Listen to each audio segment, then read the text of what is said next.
Bonjour, Albert. Bonjour. Bonjour. Vous aussi, vous avez sacrifié vos moustaches? Oh oui, j'ai fait comme tout le monde. Mais je ne me plais pas ainsi, j'ai l'impression d'être tout nu. Je vais la laisser repousser. Albert a été blessé à la guerre, dans les tranchées. Maintenant, ça va tout à fait, mais quand je me suis réveillé et que j'ai vu le chirurgien fouiller dans mon crâne, j'ai pensé à Oscar Wilde. Mon Dieu, épargnez-moi les douleurs physiques, les douleurs morales, je m'en charge. Ce qui est révoltant dans la guerre, c'est qu'elle prive l'homme de son combat individuel.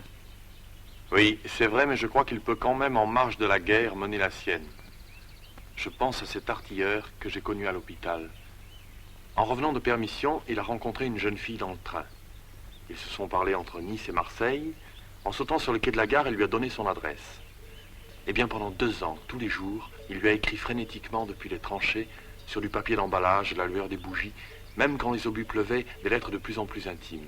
Au début, il commençait « Chère mademoiselle » et terminait par « Mes hommages respectueux ».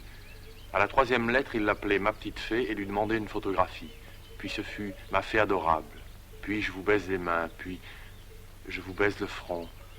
Plus tard, il lui détaille la photographie qu'elle lui a envoyée et lui parle de sa poitrine qu'il a cru deviner sous le peignoir. Et bientôt, il passe au tutoiement. « Je t'aime terriblement ». Un jour, il écrit à la mère de cette jeune fille pour lui demander sa main. Dès lors, il devient son fiancé officiel sans jamais l'avoir revu. La guerre continue et les lettres deviennent toujours plus intimes. Je m'empare de toi, mon amour. Je prends tes seins adorables. Je te presse absolument nu contre moi. Lorsqu'elle répond un peu froidement à une de ses lettres, il s'emporte et la prie de ne pas faire la coquette parce qu'il peut mourir d'un jour à l'autre, et il dit vrai. Voyez-vous, Jules, pour comprendre cet extraordinaire dépucelage par correspondance, il faut avoir connu toute la violence de la guerre des tranchées, cette espèce de folie collective et cette présence de la mort minute par minute. Voilà donc un homme qui, tout en participant à la Grande Guerre, a su mener sa petite guerre parallèle, son combat individuel, et conquérir totalement une femme par la persuasion à distance.